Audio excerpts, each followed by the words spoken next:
இதுல இன்ட்ரெஸ்டிங்கா என்னன்னா, இப்ப மெட்டாபிசிக்ஸ் எல்லாம் இருக்கு, ஓகேவா? அதை எடுத்து ஓரமா வச்சிரும் எல்லாத்துக்கும், ஓகேவா? நம்மளோட உலகத்துக்கு வரும், ஓகே, நம்ம உலகத்துக்கு வரும்.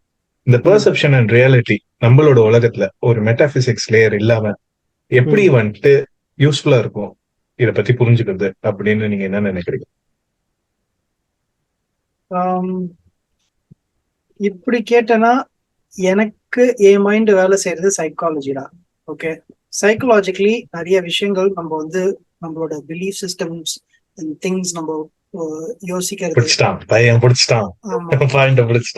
ஆமா, ஏன்னா என்னை பொறுத்த வரைக்கும் ஒண்ணு, இவனை பொறுத்த வரைக்கும் ஒண்ணு. அப்புறம் பேசிக்கா ரியலிஸ்டிக்கா மெட்டபிசிக்ஸ் எல்லாம் பேசணும்னா பெர்செப்ஷன், நம்மளோட பெர்செப்ஷன், நம்மளோட பிலீஃப், நம்மளோட தாட் ப்ராசஸ், நம்மளோட அண்டர்ஸ்டாண்டிங், இதெல்லாம் தான் வந்து அதெல்லாம் பேஸ் பண்ணி நம்மளோட இன்டராக்ஷன்ஸ். இப்போ சொல்லு. இல்ல, நீ சொல்றதுதான் ஏன் அப்படின்னா, நீ சொல்லி முடி, நீ அப்புறமா. ஸோ அதான் ரொம்ப ரொம்ப சைக்கலாஜிக்கலா நம்ம வச்சுக்கிட்டாதான் ரியலிஸ்டிக்கா எப்படி யூஸ் பண்ணலான்றது தெரியும். ஏன்னா ஒரு விஷயம் வந்து நம்ம வந்து இதுதான் மெயினா வந்து நம்ம ரியலிஸ்டிக்கா, சரி ஓகே இது எவ்வளவு நீங்க பேசுறீங்க, இவ்வளவு பேசுனதுல வந்து ஒரு ரியலிஸ்டிக் யூஸ் எனக்கு இருக்குமா பாட்காஸ்ட்லன்னு கேட்டா, எனக்கு சிலதெல்லாம் வந்து என்ன தோணுதுன்னா, நீங்க வந்து ஏதாச்சும் ஒரு ஒப்பீனியன் உங்களுக்கு இருக்கு அப்படின்னா, ஏதாச்சும் ஒரு அண்டர்ஸ்டாண்டிங் உங்களுக்கு வருது அப்படின்னா, அந்த அண்டர்ஸ்டாண்டிங்கே ஒப்பீனியனையும் ஓப்பன் எண்டடா வச்சுக்கோங்க. இது வந்து நான் என் வாழ்க்கையில பண்ற ஒரு பெரிய ஒரு நல்ல விஷயம். ஏன்னா எப்போ நான் வந்து ஒரு ஒப்பீனியன் ஓப்பன் எண்டடா வச்சுக்கிறேனோ, அப்போ எனக்கு கிளியரா தெரிஞ்சிருச்சு, எனக்கு இன்னும் நிறைய கத்துக்க இருக்கு, நிறைய வந்துகிட்டே இருக்கும். ஏன்னா ஐ ரிமெம்பர் ஒரு க்ளோஸ் எண்டட் ஒப்பீனியன் வைக்கும் போது நிறைய பேர் என்ன பிரேக் பண்ணாங்க. ஆனா ஓப்பன் எண்டட் ஒப்பீனியன் வைக்கும் போது நிறைய பேர் எனக்கு சொல்லி தந்தாங்க. சோ எனக்கு வந்து எனக்கு வாழ்க்கையிலேயே அது டிஃபரன்ஸ் தெரிஞ்சது. சோ எனக்கு வந்து ஓப்பன் எண்டடா வைக்கும் போது I am learning a lot. So எந்த ஒரு தாட் ப்ராசஸ் நம்ம மைண்ட்ல இருந்தாலுமே அது ஓப்பன் எண்டட் கன்க்ளூஷன். இப்போதைக்கு this is what I think, இப்போதைக்கு இதுதான் என்னோட மைண்ட் செட், இப்போதைக்கு இதுதான் நான் வந்து உண்மை நான் நம்புறேன், அவ்வளவுதான். If you say something I will take it. இல்ல, இப்ப நீ என்ன பண்ணிருக்க அப்படின்னா, அந்த கேட்வே எக்ஸ்பிரஸ் வந்துட்டு கேட்வே ஆக்சஸ் யூஸ் பண்ணி என் மைண்ட படிச்சு அப்படியே சொல்லிட்டு பண்ணி நான் இப்போ கேட்டுட்டு இருக்கும் போது அதுதான்டா யோசிச்சேன் நான். ஏன்னா பேசிக்கா இட் ஹம்பிள் யுவர் செல்ஃப். ஏன்னா the point of this discussing this is one of my biggest fear is not to become a nihilist, or not to think, okay, nothing in this world is real, what the fuck, what am I going to do with this life? But that's not the point. But the point here is, இன்னைக்கு ரியாலிட்டிக்கு நம்மளுக்கு humble yourself, don't be very எப்படி சொல்ல, concrete about what you believe. Have that 0.1% of disbelief in you. That will what make you grow. That will what make you learn stuff. And the growth mindset, fixed mindset எல்லாம் படிச்சிருப்போம்.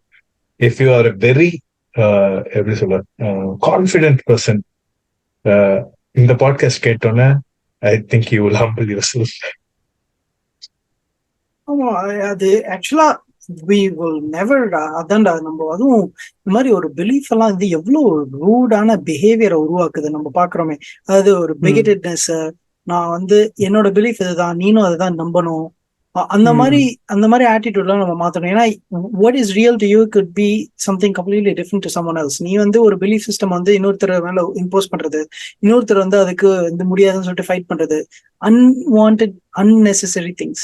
உலகம் ஏன்னா நம்ம பேசிட்டு இருக்கும் போது ஒரு பக்கம் எனக்கு இதுதான் மச்சான் தோணுச்சு, like different religions, probably I'm just taking that as one example, but different religions can just be perception of the truth and a different perception of the reality.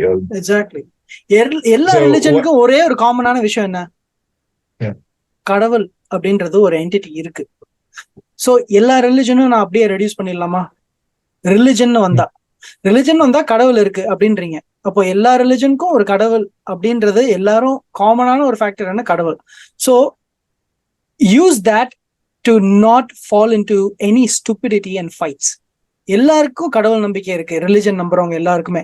So அந்த கடவுள்ன்றது ஒண்ணுதான் அப்படின்றத எல்லாரும் வந்து தெரிஞ்சுக்கிட்டா நீங்க எல்லாம் ஃபைட் பண்ண மாட்டீங்க. அப்புறம் ஏத்திஸ்ட்க்கு வந்து just live a moral life and உங்களுக்கே தெரியும், காமன் கன்சென்சஸ்ல கொஞ்சம் லாஃபுல்லா கரெக்டா எந்த ஒரு இதுவும் யாருக்கும் தொந்தரவு இல்லாம keep growing, make positive change, அந்த மாதிரி. ஸோ இது எல்லாமே வந்து ஒரு தாட் ஆஃப் ரியாலிட்டி தானே. நம்ம ஆஸ் அன் ஏத்திஸ்ட் எனக்கு ஒரு ரியாலிட்டி இருக்கு, ஆஸ் அ ரிலிஜியஸ் பர்சன் எனக்கு ஒரு ரியாலிட்டி இருக்குன்னு இருக்கும்போது, யாருக்கும் ஹார்ம்ஃபுல் இல்லாம எல்லாருக்கும் ஒரு காமனான ஒரு க்ரோத் ஃபேஸ்ல இருக்கிற ரியாலிட்டியில we all should help each other to be them. அந்த ஒரு stance. Very true. Very true. And that will also facilitate to, different of opinions to sit in the same room. Yeah. இப்போ ஒரே ரூம்ல ஒரு atheist இருக்கான், ஒரு Christian, ஒரு ஹிந்து, ஒரு முஸ்லிம், எல்லா ஒரு ரிலிஜனையும் எடுத்து போறேன், ஹூஸ் ரைட் அப்படின்ற ஒரே கேள்வி ஹூஸ் ரைட்னு எல்லாரும் ஒன்னொன்னு சொல்லுவான். So not everybody can be right. And everyone can have parts of the truth, Exactly.